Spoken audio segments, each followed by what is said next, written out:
In the height of World War II, Russian scientists wanted to find a way to keep their soldiers awake longer. And so they devised this experiment, this human experiment, to test the effects of extreme sleep deprivation. And so what they did is they rounded up 5 prisoners of war and offered them their freedom if they went through this experiment, which I can tell you went sideways. And so the way it worked is they were going to be put inside of this sealed gas chamber that continuously was going to administer this stimulant gas. It was an experimental stimulant gas. This is not something they knew much about, but they were fairly confident that it wouldn't kill them and that it would keep them awake. And so they put them inside the chamber and they started administering the gas. This was not at a time where they had closed circuit cameras. Those weren't around at the time. All they had was, they put microphones in there, and they had these 5-inch thick little porthole windows. They had one porthole window where the researchers could look into the chamber itself. So the experiment begins, and really for the first 3-4 days, everything was pretty normal. At about the day 4 mark, the researchers started to notice a change in what they were discussing, the subjects. It went from kind of small talk over those first few days to fairly dark. They started talking almost exclusively about traumatic events that had happened to them in their life. And around the day 4 mark is when the subjects started complaining about being in this test at all. The first few days it was filled with some optimism that this was their ticket out of the terrible situation they were in, and then it really turned into, this is a terrible situation. I think it was around the day 6 mark, the subjects stopped talking to each other completely. They became paranoid of the other subjects, and they went to their own sections of the chamber. And in the chamber they had places to sit, there was food, there was water, there was a bathroom, there was books in there to read. They kind of took up space inside the chamber. They began to believe that they could kind of like sell out their comrades in exchange for getting out of this experiment. So they would, one by one come up to the porthole or go over to one of the microphones that was obviously placed inside of the chamber and start whispering these kind of imagined offenses of the other subjects to try to get them in trouble in exchange for being released from this experiment, which, that didn't do anything. The researchers, they didn't care what they said. They just listened and watched. After 9 days, the experiment took a significant turn for the worst. It was the morning of I think it was the 10th day, where the screaming began. One of the test subjects began screaming. And at this point, everybody is totally segregated. They're not talking to each other. They're muttering and whispering. And one of them just starts screaming. And so for 3 hours, they watch him scream at the top of his lungs and run back and forth across this little chamber until he stopped screaming, but he's still running. And they could kind of pick up on the microphone that he was still making sound, but it was like these little squeaks. It turned out that he had physically torn his vocal cords from screaming incessantly. The other subjects didn't react to the screaming at all. It was like it wasn't happening, but they're in this confined space, right? It's so loud in there. And all that happened is, as he's screaming, the other subjects began ripping out pages of the book, soaking them, and then pushing them up against the porthole glass, obscuring the view. So by the time the subject who had torn his vocal cords stopped, by the time he tore his vocal cords and it went quiet, the researchers couldn't actually see into the chamber anymore. And once the guy had torn his vocal cords, there was no more sound in the room. So their view was obscured, and now it's gone silent. After 3 days of talking about what they're going to do, of complete silence in the room. They can't see in, it's silent. They're monitoring the oxygen levels in the room, and based on oxygen consumption in the room, apparently they could tell that there were people in there, probably at least 4 or 5, that were breathing oxygen because it was being consumed. So they believed they were alive, but after 3 days of silence, which really didn't make any sense, they determined that, either our microphones are broken, and that's a problem, or there's something wrong. with the subjects themselves. So they decide that they're going to use the intercom to reach out to the subjects and basically tell them that they're going to come into the room. Like, hey, we're going to test the microphones. We're going to be coming into the chamber. You need to lay on the ground and not interact with us. If you comply, we will offer one of you immediate release and freedom. So there's silence after they use the intercom. They decide to do that. They talk through the intercom, and one of the subjects, now to this point again, for 3 days it's been silent. And one of the subjects, clear as can be, talks into the microphone and just says, "We no longer want to be freed." And so the researchers were like, okay, I guess they're alive and our microphones work, so they don't go in. They stay out of the chamber. Silence continues all the way up until the 15th day because the window's still obscured. The subjects are not speaking, they're not muttering, they're not whispering, it's just silence. And on the 15th day, at midnight on the 15th day, they decide that the experiment was over.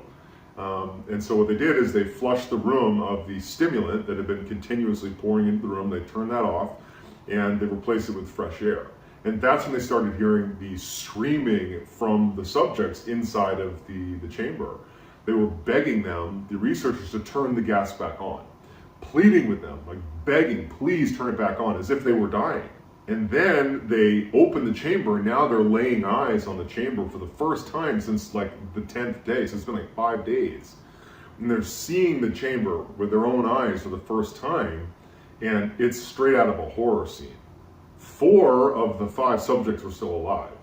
The 5th subject, who had perished at some point, there was chunks of flesh that had been taken off of his chest and his leg and had been jammed into the drain in the center of the room. And they had turned on the water in the bathroom and had flooded the room. There was almost 4 inches of water on the ground, like murky, stagnant, lots of gross stuff in their water all over the ground. And there's this dead subject. And all 4 of them have also, there's chunks of their own flesh that's been ripped off of their body. And it was later determined that it was self-inflicted, these chunks of meat that had been pulled off of them. And it was not by teeth either, it was by hand. And also they were eating it. So they were ripping off pieces of their body and eating it. The food storage that was down there hadn't been touched in days. It was like they had all completely lost their mind and began eating themselves. These subjects did not want to leave the chamber. They just continued to beg for the gas to be turned back on. And so finally they brought in some soldiers to actually extract the living subjects out of the chamber, but they fought so aggressively to stay there. And in fact, one of the subjects jumped up and bit the neck of one of the soldiers, and he actually bled to death. Also, one of the subjects in the struggle, his spleen ruptured and he bled to death. So now you have 2 casualties just getting them out of the room. They finally get the 3 remaining subjects, living subjects, out of the room, and they heavily restrain them. They bring them to a medical facility because they need to go under surgery because they've had chunks of their own flesh ripped off. They're totally emaciated. And the most injured of the 3 is immediately brought into surgery, while the other 2 are just kind of held in a holding room. And they try to give him a sedative in order to prepare him for surgery. This is not the anesthetic, this is just the sedative. And it's like he's immune to it.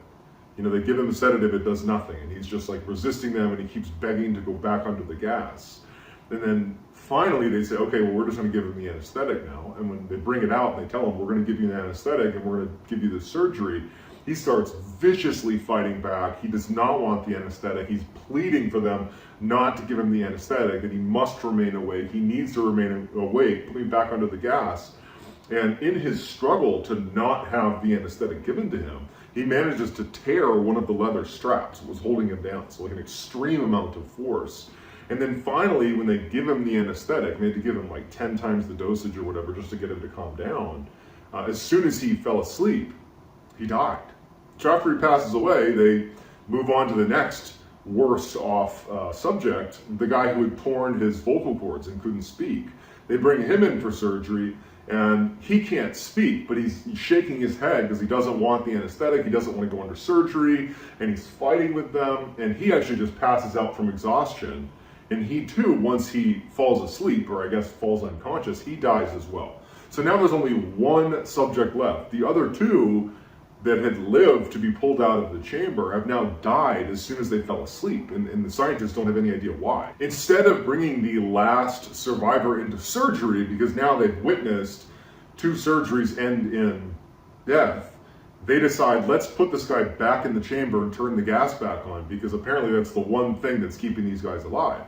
And so in preparation for being put back into the chamber, they hooked him up with an EEG that basically measures your brain waves, which I guess they hadn't done to this point in the experiment. And so they put him in there, and the scientists are watching the readout of the EEG, and they noticed that like his lines would just, inexplicably flatline and then go back to up and down and then flatline again. And one of them had the wherewithal to look at the subject as it's flatlining, and they could see that every time he closed his eyes, it was like he was micro sleeping, like these little blinks. Basically, every time he fell asleep for a fraction of a second, it was like he was suffering a brain death over and over and over again. And as they're monitoring this, and they know what just happened to the other 2, they died when they fell asleep. They're trying to rush to get the gas turned back on to keep this guy alive, but they didn't do it in time, and he eventually succumbs and falls asleep. And they can see before he ultimately dies that initially when he finally fell asleep, the EEG showed that he had fallen into a deep sleep. And then he flatlined and his heart stopped and he died. All of the subjects died, and no one really knows what killed them. Was it the sleep deprivation? Was it the gas? It could be a mixture of the 2, but we'll never know. But either way, all of them died. Now, this is actually just a story, and there's no evidence to suggest that it's even true. But during that time frame in the 40s, during World War II, there were known cases of horrific, unethical human experimentation happening, like in the Japanese, that awful Unit 731. I would not suggest Googling that unless you got a really strong stomach. You had in the concentration camps, the German concentration camps, human experimentation was definitely happening. And obviously Germany and Japan are not Russia, but it was just in this era where human experimentation was definitely happening. So even if this particular story, the Russian sleep experiment, is not true, I wouldn't be shocked in the least if there wasn't a similar study done somewhere. Obviously the results could vary dramatically, but I do think that it's certainly possible that something like this could have happened. We continue to study sleep and sleep deprivation, and really there's not much known about it. We don't even really know why we sleep, but we do know that you will die if you go without sleep. I think the longest any human went without sleep was like 18 days. And I can actually speak from my own experience. I was a Navy SEAL for 7 years, and we go through something called Hell Week in initial training, where over a period of 5.5 days, you sleep for a total of 4 hours. Not every night 4 hours, but a grand total of 4 hours. And it's split up into 2 little chunks, 2 hours and 2 hours, and then there's like a 15-minute and 15-minute nap thrown in there too.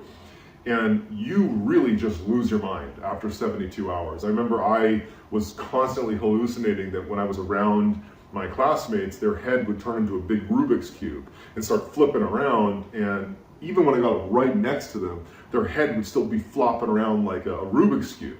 And that's only 72 hours in. I can only imagine what would happen at 15 days. So that's gonna do it. I hope you enjoyed my version of the Russian sleep experiment. Go check it out on Creepypasta or just Google Russian sleep experiment.